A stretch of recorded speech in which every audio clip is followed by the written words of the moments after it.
श्रीकृष्णाष्टकम्।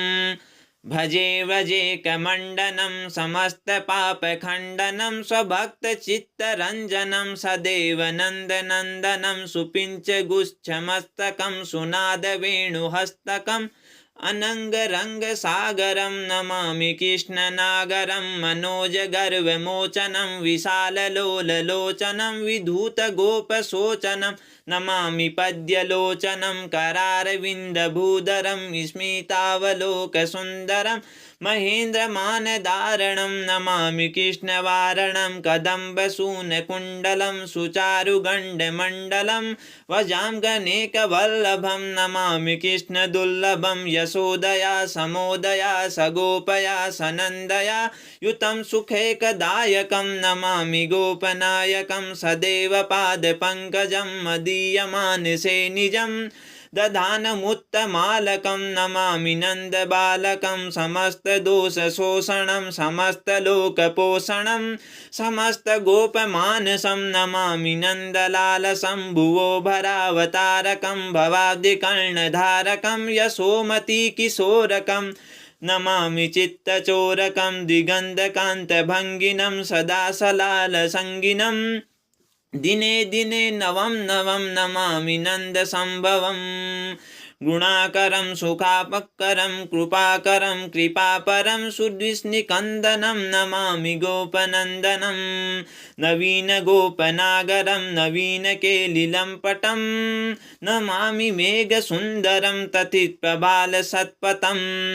समस्तगोपनन्दनं हृदम्बुजेकमोदनं नमामि कुञ्जमध्यगं प्रसन्नभानुशोभनं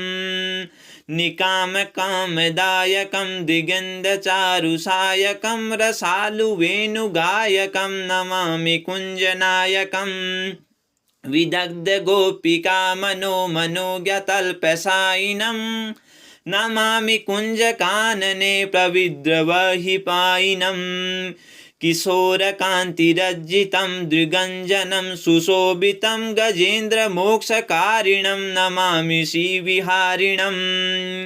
यथा तथा तदैव कृष्णसत्कथा मया सदैव गीयतां तथा कृपा विधीयताम् प्रामाणिका षट्द्वयं जपद्यदित्य यः पुमान् भवेत् स न नन्दने भवे भवे सुभक्तिमान् भजे व्रजेकमण्डनं समस्तपापखण्डनं स्वभक्तचित्तरञ्जनं सदैव नन्दनन्दनं सुपिञ्चिगुच्छमस्तकं सुनादवेणुहस्तकम् अनङ्गरङ्गसागरं नमामि कृष्णनागरं मनोजगर्वमोचनं विशाललोललोचनं विधूतगोपशोचनं नमामि पद्यलोचनं करारविन्दभूधरं स्मितावलोकसुन्दरं महेन्द्रमानधारणं नमामि कृष्णवारणं कदम्बसूनकुण्डलं सुचारुगण्डमण्डलं वजाङ्गनेकवल्लभं नमामि कृष्णदुर्लभं यशोदया समोदया सगोपया सनन्दया युतं सुखैकदायकं नमामि गोपनायकं सदैव पादपङ्कजं मदीयमानसे निजं दधानमुत्तमालकं नमामि नन्दबालकं समस्तदोषशोषणं समस्तलोकपोषणं समस्तगोपमानसं नमामि नन्दलालसं भुवो भरावतारकं भवादिकर्णधारकं यशोमतिकिशोरकं नमामि चित्तचोरकं दिगन्धकान्तभङ्गिनं सदा सदालसङ्गिनं दिने दिने नवं नवं नमामि नन्दसम्भवम् गुणाकरं सुखाकरं कृपाकरं कृपापरं सुद्विष्णिकन्दिनं नमामि गोपनन्दनं नवीनगोपनागरं नवीनकेलिलम्पटं नमामि मेघसुन्दरं तथितप्रभालसत्पथं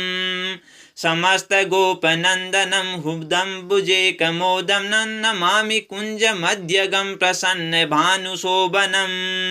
निकाममामदायकं द्विगन्धचारुसायकं रसालवेणुगायकं नमामि कुञ्जनायकं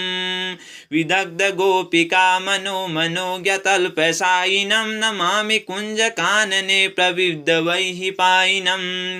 किशोरकान्तिरज्जितं दुगञ्जनं सुशोभितं गजेन्द्रमोक्षकारिणं नमामि श्रीविहारिणं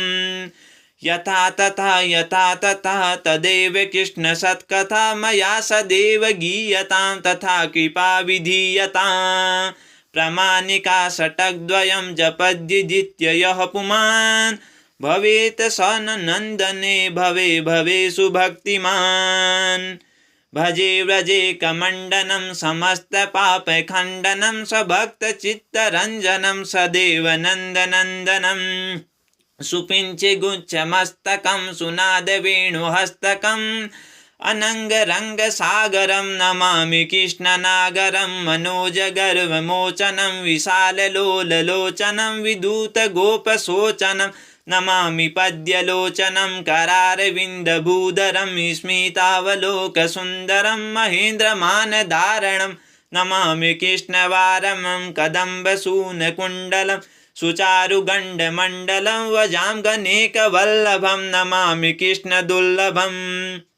यशोदया समोदया सगोपया सनन्दया युतं सुखेकदायकं नमामि गोपनायकं सदैव पादपङ्कजं मदीयमानसे निजं ददानमुत्तमालकं नमामि नन्दबालकं समस्तदोषशोषणं समस्तलोकपोषणं समस्तगोपमानसं नमामि नन्दलालसम्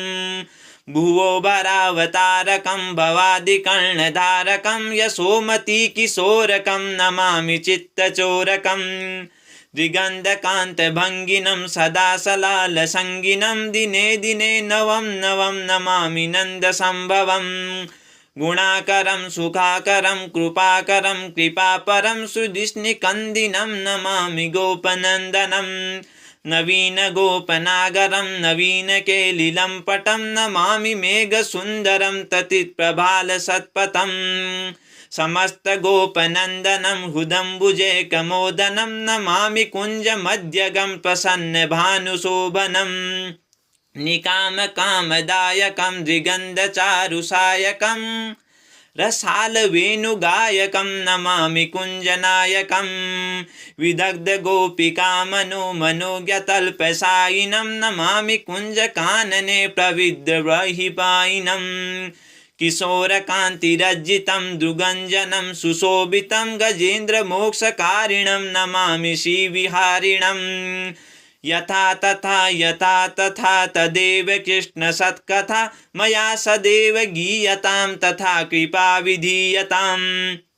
प्रामाणिका षट्द्वयं जपत्यधीत्य यः पुमान् भवेत् स नन्दने भवे भवेषु भक्तिमान्। ॐ श्रीकृष्णाय नमः।